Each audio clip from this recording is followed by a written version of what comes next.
And now, here is your host for the Cleveland Sports Report, Nick Brolis. Well, I guess, taking most of the series, or 2 out of 3 ain't bad, is what you might want to say for the Indians.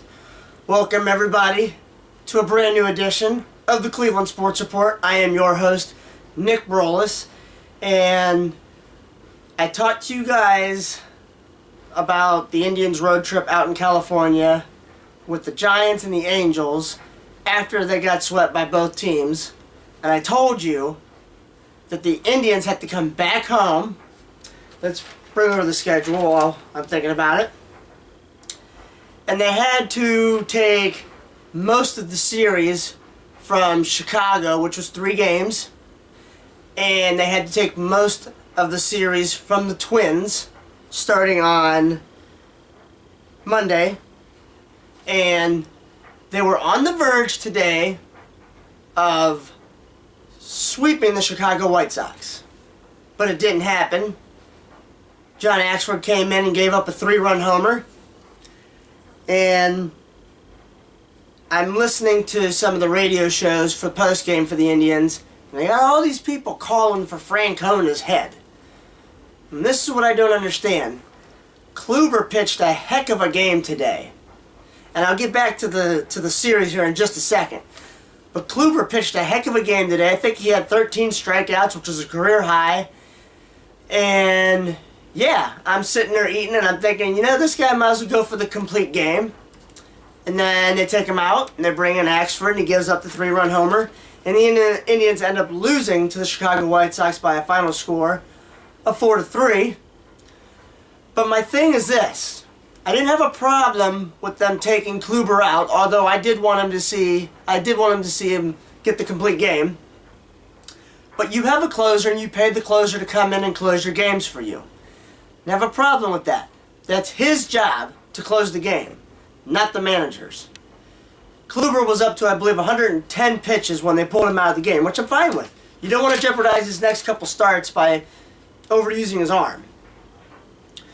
But why you would call for Francona's head after just this loss?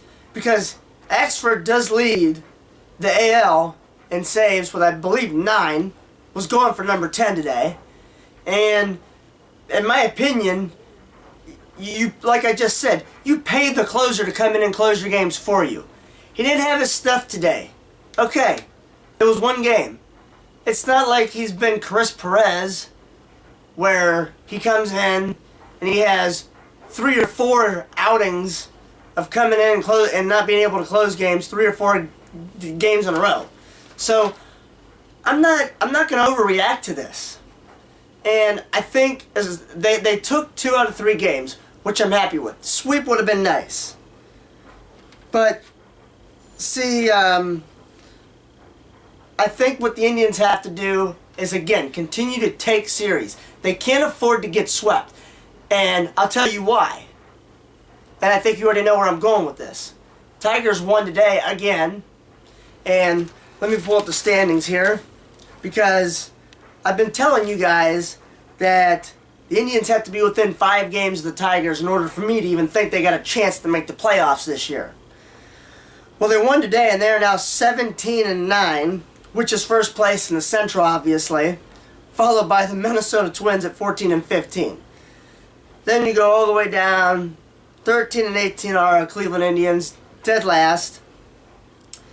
And I know it's early in the season, but this team, the starting pitching, has to become consistently better. And they have not been consistently good. They've been consistently mediocre at best, but they've been consistently good. So, with that being said, I should have said this a little bit ago, but I'm just so into this series loss with the White Sox and what's coming up ahead for the Indians. Thank you for joining me here, Nick Brolis, on the Cleveland Sports Report. And my Twitter handle is @mbrolis. My email is nickbrolis8404@yahoo.com if you want to get a hold of me and let me know your opinion on any of this. And to finish off the baseball part of things, the Indians have a 4-game series with the Twins. they really, really, really need to sweep the Twins. I know that the Twins have a better record than them, but again, this goes back to that 6-game sweep over in California that we had against the Giants and the Angels. Now, one thing I want to say before I go off into the Browns and the Donald Sterling situation is Nick Swisher is still in a slump. And quite frankly, he hasn't impressed me too much ever since he signed with the Indians last season. Swisher, you have got to get on the ball, buddy. I love your personality and I appreciate the fact that you are so happy-go-lucky, but you got to start proving it on the field. Also, Lonnie Chisenhall, I have noticed the work that he has put in the offseason. He's finally starting to get what it takes to be productive on the offensive side of the ball. So I'm very happy with that. David Murphy continues to be probably the most consistent hitting Indian so far this year. I've been impressed with Brantley, obviously, but again, I'm not too worried about this loss today and the style that we lost it, because the bullpen has actually been very good. Had a couple, mishaps here and there, but again, the starting pitching is still bothering me. So, of course, I want you guys to let me know what your opinion is on the Indians and what you think that they need to do with the upcoming schedule. Again, they have a 4-game home series against the Minnesota Twins. Then they start Friday down in Tampa Bay in a 3-game series before they have an off day on Monday. So, with that being said, to finish off the baseball part of the Cleveland Sports Report, here are your updated standings. The AL East is as follows. The Yankees are in first at a record of 16-14, followed by the Baltimore Orioles with a record of 15-14. And then you have over in the AL East, the Oakland Athletics continue to impress with the talent level that they have over there. They're at 19-12, followed by the Rangers at 17-14. And over in the Senior League, we have the Atlanta Braves in the NL East at 17-13, followed by the Nationals at 17-14. And in the NL Central, the Milwaukee Brewers are 21-11, followed by the Reds at 15-16. And over in the West, you have the San Francisco Giants at 20-11 in first place, followed by the Colorado Rockies at 19-14 in the NL West.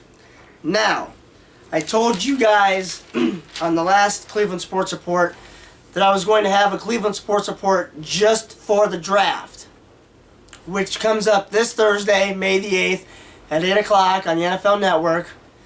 So with that being said, I'm just going to let you know that I still want the Browns to take Watkins at number 4. Hopefully he's still there. I'm very worried about the Jaguars, who pick right in front of us, because they need a wide receiver and they need a quarterback along with so many other needs. So with that being said, I don't think that the Browns are going to draft a quarterback in the first round. If Watkins is not available at number 4, I am not opposed to them trading down to the middle of the first round and possibly taking an offensive tackle or the top corner. I prefer the top corner because we need another corner opposite Joe Hayden. I'm going to get more into the Browns on the CSR Nick Draft 14 edition, which is coming your way this week before the draft. I'll try to have it up no later than Tuesday so you have a chance to watch that. So with that being said, I want to go to the next topic, and the final topic for the Cleveland Sports Report, which is Donald Sterling. I've had an opportunity, to let this whole situation digest within myself, as weird as that may sound to you, and I have mixed feelings on it, believe it or not. I do not like the fact of anybody being a racist. And if that's what Donald Sterling is, that's his choice. I do not agree with the things that he said. Don't approve of them. But with that being said, I heard a caller on a radio show the other day driving home, made a very good point, and I agree with this. Everybody goes home from their jobs or wherever else they do on a daily basis in their privacy of your own home. My point is this: you should be able to say anything that you want to say about anything or anybody in the privacy of your own home. And also, let me add this. You got to remember it's against the law in the state of California to record a conversation between two people without having them say, yes, you can do that. I'm not defending Sterling here by any means. I do think what he said was wrong. And for one major big reason is because he is such a high profile name. You can't say stuff like that being a high profile name like what he is in terms of being an owner of a professional basketball team. And again, I'm not saying what he said was right. I don't think what he said was right. Let me also say this. I'm sitting in my own home. I should be able to say whatever I want about anybody, and it doesn't matter because I'm in the privacy of my own home. Again, I'm not agreeing with his comments, but he said it in the privacy of his own home.